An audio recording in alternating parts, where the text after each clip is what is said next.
Hello everyone, आज की इस सेशन में आप सभी का फिर से स्वागत है। आज हम शेखावटी मिशन 100 सत्र 2025-26 के लिए जीव जनन कैसे करते हैं चैप्टर नंबर 7 और साइंस का, वो भी अंक भार भी केवल 7 है। ठीक है, और इसमें आपको कुल 4 क्वेश्चन पूछे जाएंगे। देखो, इसमें कुल 4 क्वेश्चन पूछे जाएंगे, जिनमें से 2 वस्तुनिष्ठ प्रश्न होंगे, एक लघुत्तरात्मक होगा और एक दीर्घ वाला होगा। तो इस प्रकार से यानी 2 वस्तुनिष्ठ एक अंक के होंगे, ये 2 नंबर का होगा और ये 3 नंबर का होगा। ठीक है, तो 3 नंबर वाला जो सवाल है वो 2 आएंगे, अथवा में आएगा, वो भी इसी से आएगा कि जीव जनन कैसे करते हैं, इसी चैप्टर से आने वाला है। तो चैप्टर को मिस मत करना। और इसके बहुत ही महत्वपूर्ण क्वेश्चन मैं आपके लिए लेके आया हूं। तो जीव जनन कैसे करते हैं, सबसे पहला क्वेश्चन है, देखो, आवर्त बीजी पादपों का जननांग है। जो आवर्त बीजी पादप होते हैं ना, उनका जननांग क्या होता है? पुष्प होता है, पुष्प होता है। ठीक है, कौन से जीव में पुनरुद्भवन यानी पुनर्जनन द्वारा नए जीव की उत्पत्ति हो सकती है? तो कौन सा होगा वो? प्लेनेरिया, लेस्मानिया, प्लेज्मोडियम, केंचुआ। तो इसका सही जवाब है प्लेनेरिया। फिर है, ब्रेड पर धागे नुमा संरचनाएं किस कवक की जाल है? तो क्या होगा उस कवक का नाम? Amoeba, Rhizopus, spirogyra, पेरामीशियम। तो उसका नाम है राइजोपस। नेक्स्ट है, आवर्त बीजी के जननांग पौधे के किस भाग में होते हैं? तो आवर्त बीजी का जननांग है वो उसके पुष्प में होते हैं। फिर है, किस जनन में विभिन्नताएं उत्पन्न होती हैं? विभिन्नताएं उत्पन्न होती हैं लैंगिक जनन में, अलैंगिक जनन में, क्लोनिंग में और कोई नहीं। तो इसका सही जवाब है लैंगिक जनन। नेक्स्ट है, अर्धसूत्री विभाजन होता है जनन कोशिका में, अलैंगिक जनन, दैहिक कोशिका, कोई नहीं। तो अर्धसूत्री विभाजन होता है वो हमेशा जनन कोशिका में ही होता है। फिर है, अमीबा में जनन की विधि है, अमीबा विखंडन। तो इसका जन्म होगा विखंडन, विखंडन।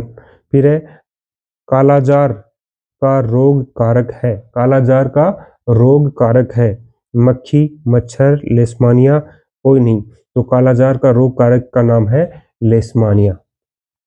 फिर है, लेस्मानिया में जनन की विधि है मुकुलन, द्विखंडन, लैंगिक जनन, पुनरुद्भवन। तो इसमें लेस्मानिया में जनन की विधि को बोलते हैं द्विखंडन। फिर है, मलेरिया, मलेरिया परजीवी का नाम है मक्खी, मच्छर, प्लाज्मोडियम, मधुमक्खी। तो मलेरिया का जो परजीवी होता है उसका नाम है प्लाज्मोडियम। नेक्स्ट है, प्लाज्मोडियम में जनन की विधि है, प्लाज्मोडियम में जनन की विधि है लैंगिक जनन, पुनरुद्भवन, बहुखंडन, कर्तन। तो इसमें है बहुखंडन। फिर है, भ्रूण का रोपण कहाँ होता है? भ्रूण का जो रोपण होता है वो कहाँ होता है? योनि में, अंडाशय में, अंडवाहिनी में, गर्भाशय में। तो इसका सही जवाब है गर्भाशय में। फिर है, कायिक प्रबंधन में कौन सा भाग उपयोगी नहीं है?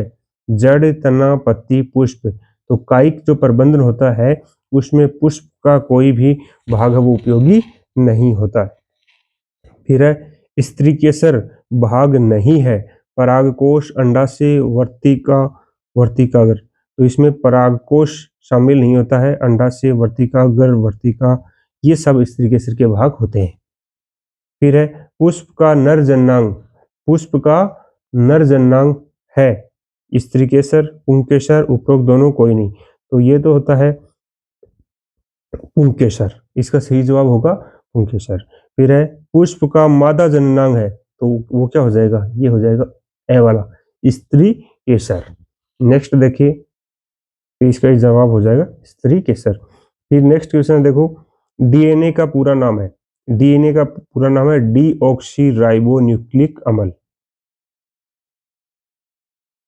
और अलैंगिक जनन मुकुलन द्वारा होता है, अमीबा, ईस्ट, प्लाज्मोडियम, लेस्मानिया। तो अलैंगिक जनन मुकुलन द्वारा ईस्ट में होता है। ठीक है ना। फिर निम्न में से मादा जनन तंत्र का भाग नहीं है, अंडाशय, गर्भाशय, शुक्रवाहिका, डिंब वाहिनी। तो इसमें शुक्रवाहिका है वो मादा जनन का भाग नहीं है। फिर है बहुकोशिकीय सरल संरचना वाले जीवों में सामान्यतः जनन की सरलतम विधि है। बहुकोशिकीय जीवों में खंडन है, खंडन वही क्या है सबसे सरलतम विधि कहलाती है। फिर है स्पाइरोगाइरा शैवाल में जनन की विधि है, इसमें भी क्या होगी खंडन, क्या होगी खंडन।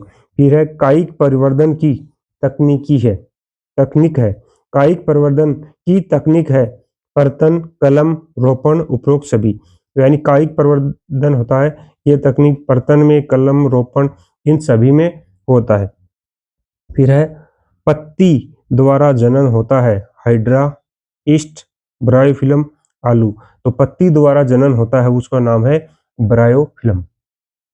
फिर है परागकोश में होते हैं बाह्यदल, अंडाशय, अंडक, परागकण। तो परागकोश में होते हैं परागकण। फिर है नेक्स्ट क्वेश्चन, पादपों में फल का निर्माण होता है परागकण, अंडाशय, बाह्यदल, दल। तो पादपों में जो फल का निर्माण होता है वो किस में होता है अंडाशय में होता है।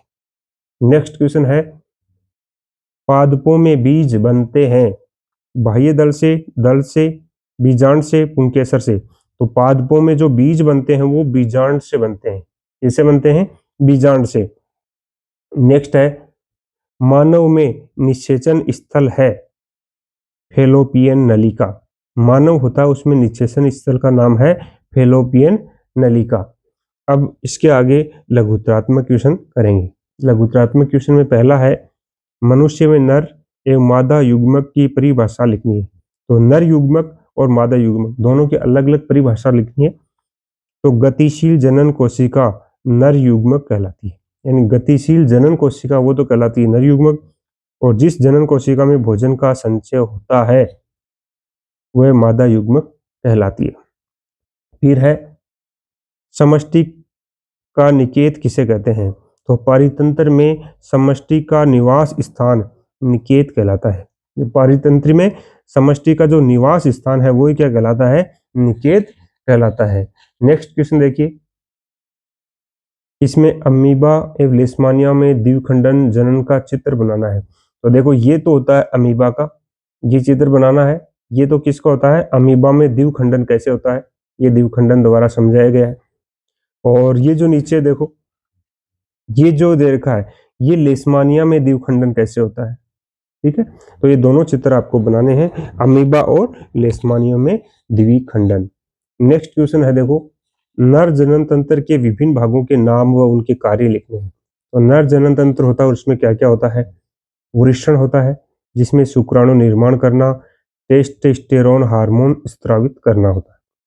फिर है शुक्र वाहिनी होती है, शुक्राणु का मोचन करना होता है उसका कार्य। फिर शुक्राशय होता है शुक्राणु को तरलता प्रदान करना। फिर शीशन होता है जो शुक्राणु को मादा युग्मक तक पहुंचाना।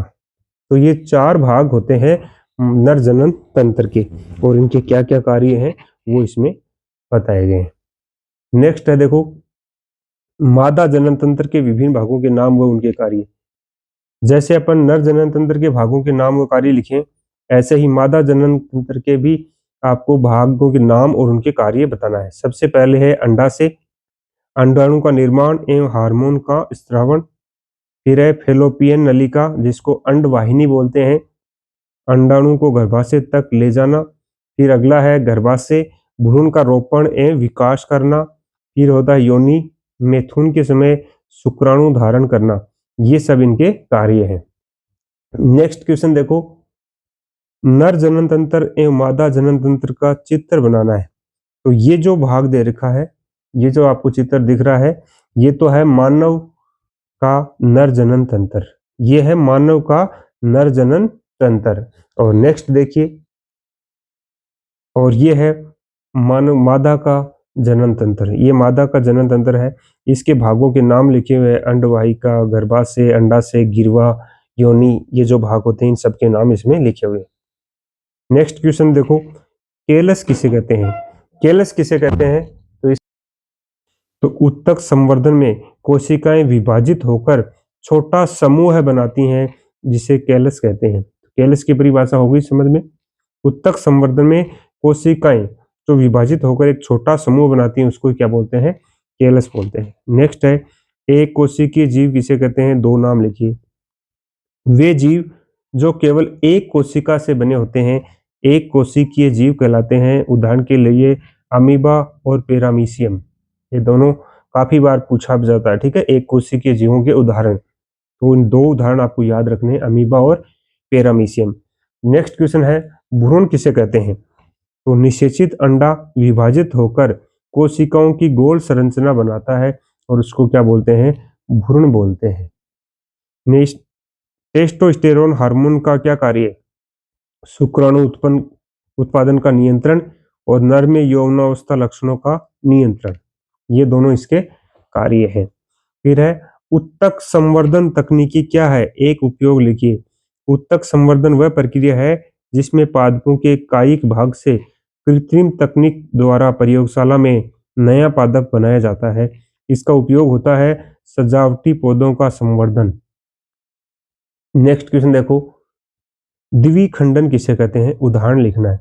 ऐसा जनन जिसमें जीव निर्धारित तल से दो भागों में विभाजित होता है, जैसे अमीबा में और लेशमानिया में। अभी ये जो ऊपर चित्र देखे थे तो उनमें कैसे वो दो भागों में विभाजित होता है, उसको क्या बोलते हैं, द्विखंडन।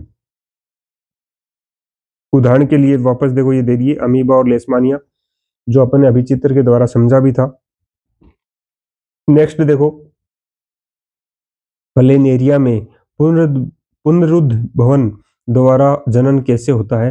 प्लेनेरिया जैसे तरल प्राणियों को यदि कई टुकड़ों में काट दिया जाए तो प्रत्येक टुकड़ा विकसित होकर पूर्ण जीव का निर्माण कर लेता है और ये क्या बोलते हैं, इसको पुनरुद्भवन बोलते हैं। ये पुनरुद्भवन कहलाता है। ये विशिष्ट कोशिकाओं द्वारा संपादित होता है। नेक्स्ट है प्लेनेरिया में पुनर्जनन का चित्र बनाना है। देखो ये आपको प्लेनेरिया में पुनर्जनन का चित्र बना करके समझाना होगा, ठीक है। नेक्स्ट क्वेश्चन देखो, हाइड्रा में मुकुलन को सचित्र समझाइए। हाइड्रा में नियमित कोशिका विभाजन से शरीर पर एक उभार मुकुल का बनाता है, समझ रहे हो। हाइड्रा में नियमित कोशिका से शरीर पर एक उभार है, क्या बनाता है, मुकुल बनाता है। ये मुकुल पूर्ण विकसित होकर नया हाइड्रा बनाता है। अब ये हाइड्रा देखो कैसे हाइड्रा में मुकुल होता है। देखो ये हाइड्रा के जो चित्र बना रखे हैं इसमें मुकुल कैसे होता है, ये हो रहा मुकुल, ये इस हाइड्रा में मुकुल हो रहा है, ठीक है ना। नेक्स्ट है कायिक परिवर्धन के लाभ बताइए, अथवा कुछ पौधों को उगाने में कायिक परिवर्धन का उपयोग क्यों किया जाता है। इसका आंसर है पौधों पे पुष्प एवं फल कम समय में लगते हैं। ये विधि केला, संतरा, गुलाब जैसे पौधों को उगाने में उपयोगी है जो बीज उत्पन्न करने की क्षमता खो चुके हैं। इस विधि से उत्पन्न पौधे आनुवंशिक रूप से अनेक पौधे के समान होते हैं, ठीक है ना। जैसे केला का जो पेड़ होता है उसके बारे में इसमें बताया जा रहा है। नेक्स्ट है राइजोपस कवक में जनन कैसे होता है। तो राइजोपस कवक में विशेष गोल संरचनाएं होती हैं जो बीजाणुधानी होती हैं और जिनमें बीजाणु पाए जाते हैं। ये बीजाणु वृद्धि करके नया राइजोपस जीव बनाते हैं और ये बीजाणु समासंग है। क्या नाम है उस बीजाणु का, समासंग। फिर राइजोपस में बीजाणु समासंग का चित्र बनाना है, तो ये चित्र बनाना है, ये बीजाणु है और ये इसका चित्र आपको बना के दिखाना है। नेक्स्ट है अर्धसूत्री विभाजन किसे कहते हैं, इसका एक महत्व लिखिए। जीवों की जनन कोशिकाओं में होने वाला विभाजन जिससे गुणसूत्रों की संख्या आधी हो जाती है उसको अर्धसूत्री विभाजन कहलाता है, ठीक है। यानी जीवों की जनन कोशिकाओं में होने वाला विभाजन जिससे गुणसूत्रों की संख्या क्या हो जाती है, आधी हो जाती है, उसको अर्धसूत्री विभाजन कहते हैं। नेक्स्ट है इसका महत्व है नर एवं मादा युग्मों के निर्माण में। फिर नेक्स्ट क्वेश्चन है एकलिंगी पुष्प किसे कहते हैं, उदाहरण दीजिए। तो जब पुष्प में पुंकेसर या स्त्रीकेसर में से कोई एक जननांग उपस्थित हो उसको एकलिंगी पुष्प कहते हैं। उदाहरण के लिए पपीता, तरबूज। इसमें पुंकेसर या स्त्रीकेसर में से कोई एक जननांग ही उपस्थित होता है। फिर है उभयलिंगी पुष्प किसे कहते हैं, उदाहरण दीजिए। जब पुष्प पे पुंकेसर एवं स्त्रीकेसर दोनों जननांग उपस्थित हो तो उसको उभयलिंगी पुष्प कहते हैं। उदाहरण के लिए सरसों, गुड़हल, इनमें कौन सा पुष्प बोलते हैं, इसको उभयलिंगी पुष्प बोलते हैं। तो एकलिंगी और उभयलिंगी में आपको ये अंतर समझना होगा। नेक्स्ट क्वेश्चन अपना, स्वपरागण एवं परपरागण में अंतर लिखना है। तो ये आपको सारणी द्वारा भी दर्शा सकते हो या वैसे भी लिख सकते हो। स्वपरागण किसे कहते हैं, इसमें पराग कणों का स्थानांतरण उसी पुष्प की वर्तिकाग्र पर होता है। परपरागण में इसमें पराग कणों का स्थानांतरण एक पुष्प से दूसरे पुष्प की वर्तिकाग्र पर होता है। तो ये परपरागण और स्वपरागण में अंतर है।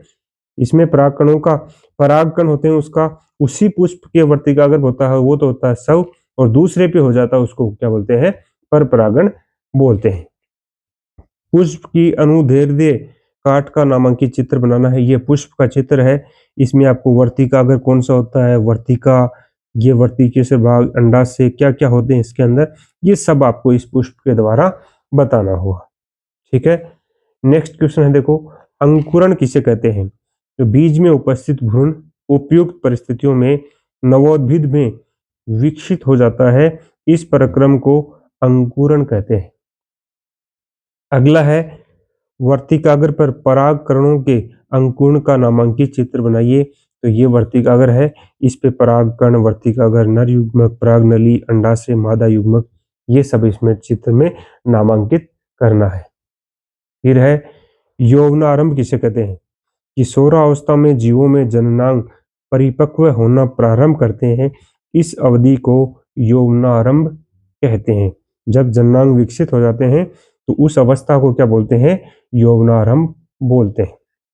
फिर है नर जनन तंत्र किसे कहते हैं। शुक्राणु का निर्माण किस अंग में होता है।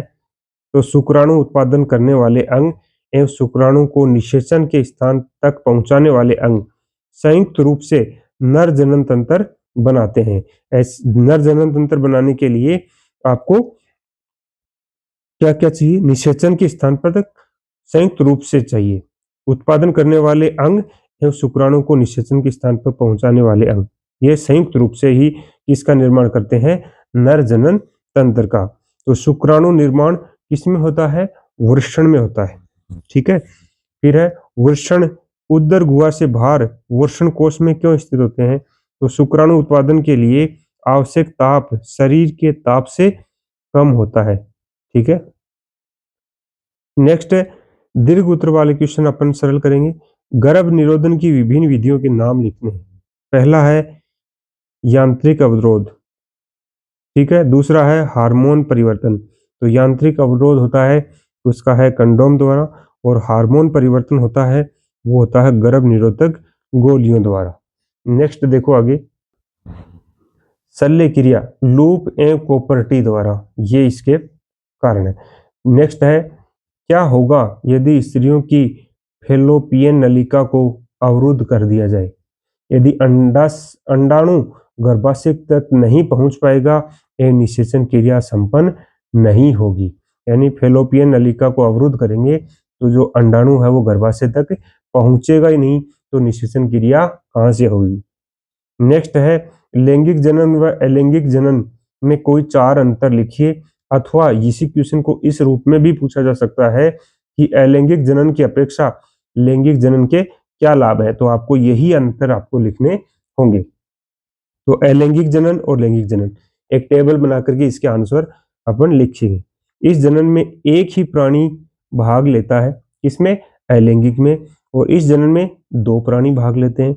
इसमें युग्म का निर्माण नहीं होता और इसमें युग्मकों का निर्माण होता है। इसमें संतति आनुवंशिक रूप से जनन के समान होती है और इसमें विभिन्नताएं युक्त होती है।